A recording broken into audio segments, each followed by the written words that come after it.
Hi guys, Darth Deuce here with another Star Wars action figure review. It's been a while since I've taken a look at any Star Wars figures. It's not for a lack of not having Star Wars figures to look at. When it comes to actually looking at Star Wars figures, I just usually don't bother making individual reviews anymore. I don't know, they don't get a lot of views, and I'm kind of lazy. If I'm going to put it on, the biggest reason is kind of lazy. I want to take a look at these figures. This is the Vintage Collection Cara Dune and Mando. I'm going to look at them both together because they're small figures, and I can just do them both in one video. I just got Mando yesterday. Cara I've had for a few weeks now, and they're both phenomenal Vintage Collection figures. I know there's a lot of people right now who are trying to bring more attention to this line of figures using hashtags. I think it's Fight for TVC, hashtag Fight for TVC, among others, to get Hasbro to pay more attention to the Vintage Collection, give us more product for the Vintage Collection line and whatnot, the 3 3/4 inch line. It's no secret, the 6-inch line has gotten the spotlight or the most love from Hasbro for the past few years. And the Vintage Collection has been kind of getting the shit end of the stick. When Hasbro makes new Vintage Collection figures lately, they are really good. Like, we're going to go through, these guys are peak Vintage Collection figures, and the modern things, the new things they've been making so far have been really good, but they've been few and far between. We've gotten not very many waves, and the new Vintage Collection has been going on since 2018, which is a little hard to believe, considering we haven't gotten a ton of new figures. A lot of repacks, and repacks are fine, but the whole wave shouldn't be almost repacks. There's a lot of issues going on where the Vintage Collection should be a lot better than it is in terms of distribution and characters and selection and all that jazz. But let's talk about these figures. Very cool. I got them in some cool poses right now because it's pretty easy to do with these. These guys have some of the best articulation on Star Wars 3 3/4 inch figures. We'll take a look at Cara first. Put Mando over here, and we'll straighten out Cara so we can take a better look at her. We'll be doing a comparison towards the end of the video. I have both the 6-inch versions, Black Series as well, so we can take a look at those. Straighten her out. Let's take the gun out of her hand for now. And yeah, Cara, you know, she's a really cool character. I really like her character in the Mandalorian. And the figure's done very well. It's very cool that they brought the face printing over to the 3 3/4 inch figures. And while it's not as good as the Black Series, in my opinion, just because they're smaller figures, so it's kind of hard to get it quite as good, they still look pretty damn good. This head sculpt and face printing for the 3 3/4 inch Cara Dune looks fantastic. I like the side profile a lot, actually. But it looks pretty good. They even have the, it's a little hard to make out, but they do have the Rebel Alliance tattoo on the cheek there, which is really cool. It looks great. I have no real complaints there. And the rest of the figure looks really good with tons of different paint apps. A little bit of silver brushing for weathering on her armor. I like her suit too, just the design of her suit I think looks cool. Very much screams sort of heavy mercenary look. I like that a lot.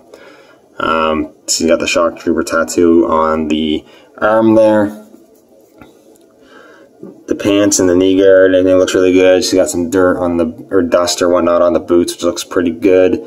The knife is sculpted in the boot there. Unfortunately not removable like on the Black Series figure, but it is still molded there, so the detail's there, which is cool. You know, very cool looking holster that stores her pistol. Works like a charm. You know, look-wise, you can see for yourself, looks fantastic, right? 3 3/4 inch looks fantastic. Articulation, again, is really good. She's got, I believe, is a dumbbell joint in here, so you get really good up, really good down, really good pivot and rotation. You do get some spacing if you move it too far, but it's really good range of movement. It's a newer joint that I'm using on the Vintage Collection 3 3/4 inch figures, and I like it a lot. Works really well. Ball hinges at the shoulders, which move quite well. Ball hinges at the elbow, move a little bit past 90. Hinges at the wrist that go up and down, which is great for holding guns. I'm really happy they use the right hinge joints. Ball joint at the torso, which moves really well. Hinges at the hips. You can do a full split, or pretty close to a full split. You get swells at the thighs.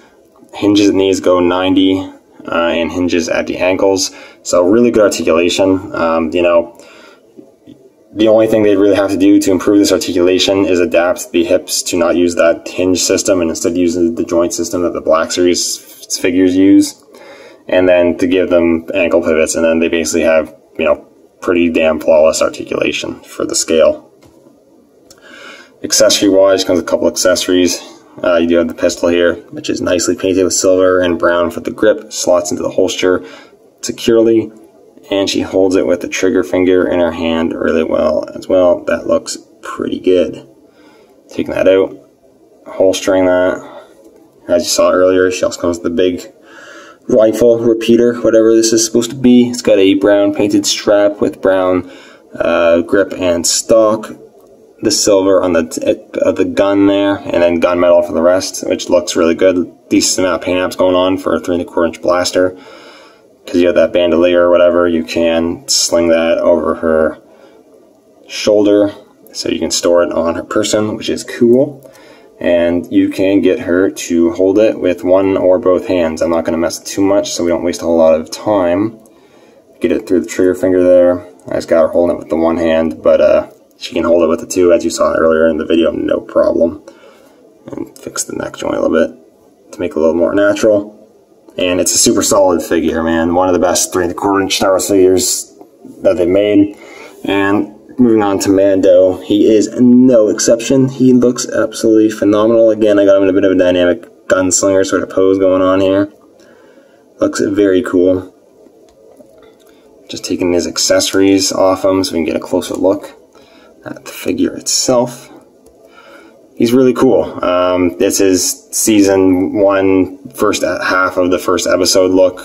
So he doesn't actually look like this in the show for very long, but that's okay because it's still a cool design, and he probably looked like this for a while anyways before he got his Beskar.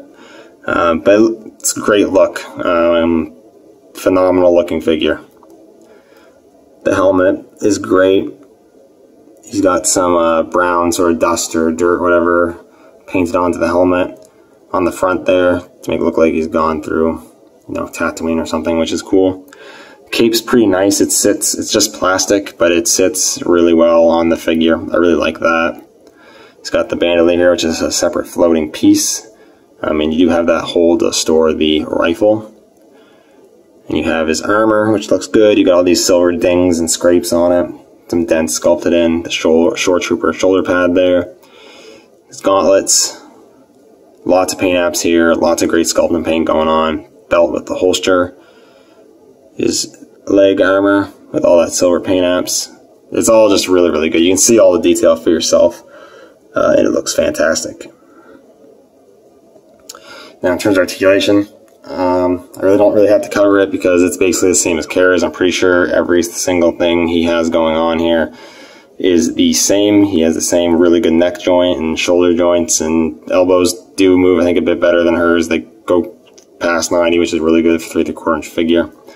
Got that torso joint, hip joints and all that. You get all the same stuff, which is really good. And all the joints moved tightly, but they weren't stuck or frozen, which is awesome. They all move really satisfyingly, I guess, smoothly, I guess is a good way to put it. In terms of accessories, he comes with 2 accessories. He comes with his pistol here. There's silver, gunmetal silver with brown handle. Has trigger finger on the right hand, so you can hold that no problem. Looks good. And you can slot that into the holster there, which holds it pretty well. Not as securely as the Cara pistol, but it still, you know, slots in there pretty securely. And you do get the pulse rifle, disintegration rifle, whatever you want to call it, with again some nice paint apps. This one, the paint actually doesn't scrape off of the stock like the Black Series one, so that's appreciated. This one also actually slots into the back, so you have the hole in the rubber bandolier and you also have the hole into the figure. It actually slots into both very securely and stays there and looks really good. That's awesome. The Black Series one, it'll go through the bandolier but will not go into the actual hole in the figure, so it can still store, but it doesn't store securely and it's annoying. And then, you know, you can also get him to grip this, and because you get the proper hinge joints of up and down on both hands, I do believe, yep, both hands, you can get him in some actual aiming poses. I have found it sort of difficult to get You can get two-handed poses no problem. It's a bit difficult to get him actually aiming down the rifle. I find you got to play with it. It is doable. Like you can see, I can kind of get it here. I'd have to bring the other arm over, but it is doable. You just got to play around with it. But he does have the range of motion. So that is really cool. Now to wrap it up, because I've already spent enough time talking here, I want to compare them with their 6-inch counterparts. Just to show you the differences, I suppose. So let me bring up camera just a bit here. So here is the 6-inch Cara Dune with the 3 1/4 inch Cara Dune. And then put Mando here. And here is the 6-inch Mandalorian with our good old 3 1/4 inch Mandalorian. And I like both of these figures. I know some people, they just stick with Black Series, or they just stick with 3 1/4 inch. I like collecting both lines. Ever since I've gotten into the Black Series, I've loved that line. But 3 1/4 inch is where my roots are at with Star Wars collecting, with collecting in general. Star Wars 3 1/4 inch collecting was where it all began. That's where I started. And funnily enough, started with a Mandalorian with Boba Fett, or someone who wore Mandalorian armor anyways, if you don't think he's Mandalorian. And yeah, so I have a great fondness for the 3 1/4 inch line. I really want it to be the best it can be, and to get as many characters and merchandise as we can for the 3 1/4 inch figures. So I'm really hoping things improve with that. But like I said, these two 3 1/4 inch figures are fantastic. They are peak 3 1/4 inch Star Wars figures, 100%. But yeah, I like them both. I like both versions. I will say I probably prefer the 6-inch Cara over the 3 1/4 inch, just because she comes with a knife that you can actually remove and have her hold. I also think just the sculpt and the head sculpt / face printing on the 6-inch is a little bit better. But that's kind of be expected because it's a bigger figure. It's easier. I'm all assuming easier to do it on a larger canvas, to put it like that, I guess. The Mandalorian, I like them both for different reasons, I guess. I find the 3 1/4 inch a little bit funner to mess with. I like the colors of the 6-inch one more, though. The colors of the 3 1/4 inch one, the browns, are a little too light, I think. They're not like that. It's not like bad, but it's just, they're a bit light, where I think the 6-inch one has a bit more of a more accurate, darker browns for his armor. Poseability is honestly pretty comparable with the two. The 6-inch one's a little bit easier to work with, I guess. But they're pretty comparable. I do like the helmet on the 6-inch one a little bit more. But they're both, all these figures are fantastic. You can't go wrong, no matter what scale you collect in, you can't go wrong with either or. Anyways, that is it for my video. Let me know what you guys think down in the comments below. Subscribe if you want to see some more stuff by me. Like this video if you enjoyed. Check out my Instagram in the description below if you want to. And thank you guys so much for watching, and I will see you all in the next one.